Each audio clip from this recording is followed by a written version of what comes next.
Filmmakers today who strive to be more like Hitchcock often think suspense is everything they need to know. The fact is, suspense is nothing without tension.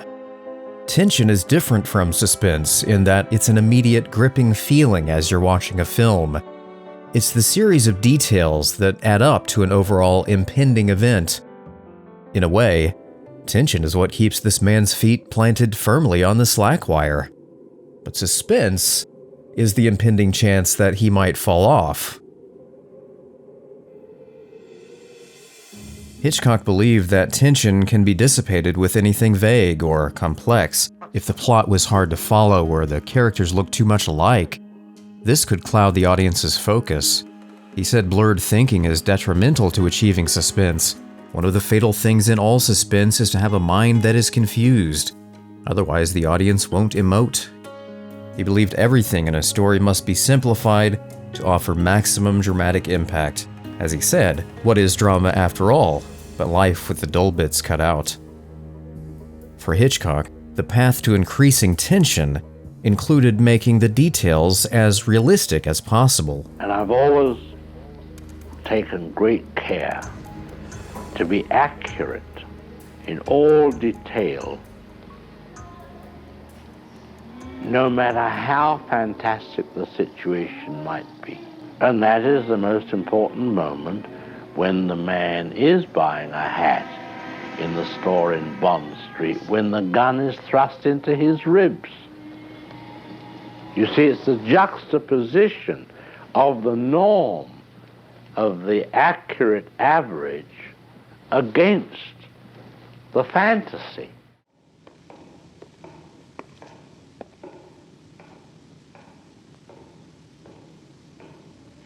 The next level of detail is sound, adding a deeper sense of reality to the flat image on the screen.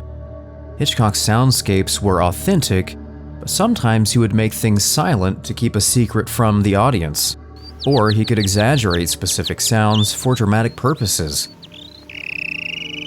In his TV episode The Horse Player, the sounds of rain dominates the scene, so we soon understand exactly why this church needs to raise money. In most close call scenes, Hitchcock wants us to hear everything the characters hear. That way, we can judge how close Marnie is to getting caught.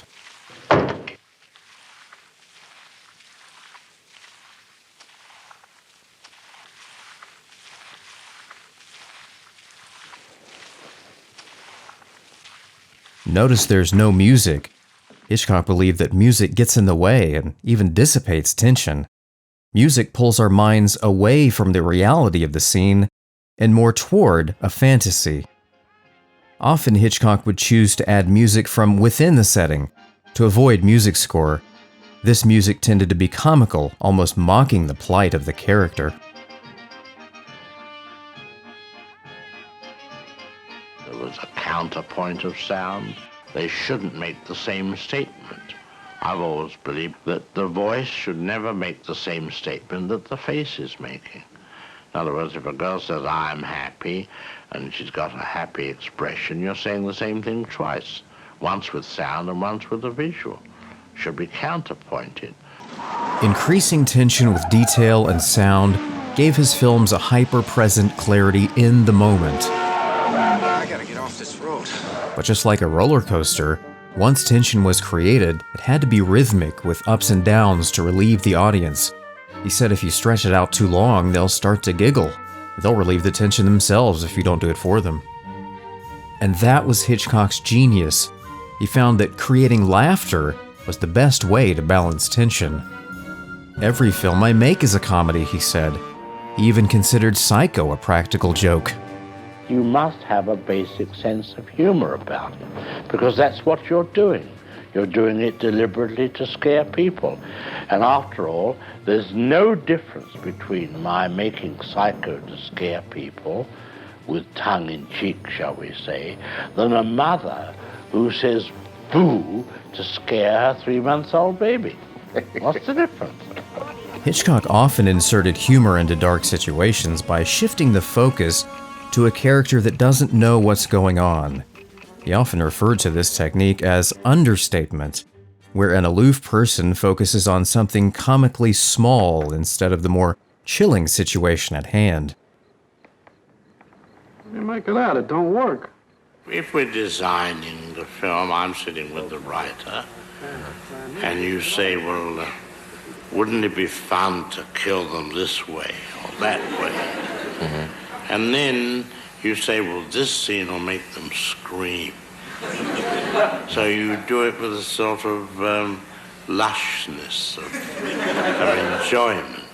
And no different to the man who's driving the nails in that scaffolding, who's making the roller coaster. Even though he was all about clarity and detail, Hitchcock believed that film was different to a novel or play because of the emphasis on visual storytelling. It was more like a daydream where facts don't matter. Hitchcock found that certain aspects of the plot could be minimized or eliminated entirely. This gave rise to his belief in a suspense device he called the MacGuffin. The MacGuffin is the thing that the spies are after, but the audience don't care. Simply put, the MacGuffin is nothing. It can be anything. The only reason for the MacGuffin is to serve a pivotal reason for the suspense to occur. In Torn Curtain, it's a secret physics formula that makes escaping Germany dangerous. In Marnie, it's the color red, a psychological trigger of anxiety for Marnie. In Dial M for Murder, it's the piece of evidence that can implicate Tony. But we don't care about the key. We just care if the inspector can cause him to slip up. Tell me, what's Van Damme up to? Oh, you could say he's a sort of importer-exporter. Of what? Oh, government secrets, perhaps? And of course, the critics had a field day with this. They often claimed his films didn't have much substance. There was no content. When I say that I'm not interested in content, it would be the same as a painter worrying about whether the apples that he's painting, whether they're sweet or sour. Who cares? It's his style, his manner of painting them. That's where the emotion comes from. Alfred Hitchcock directed over 50 motion pictures and 20 television episodes, from the silent films of the 1920s all the way up into the 1970s. A lot has changed even since then, but hopefully, these classic Hitchcock cinema techniques will live on and continue to be used by filmmakers to bring frightening stories into the minds of the audience.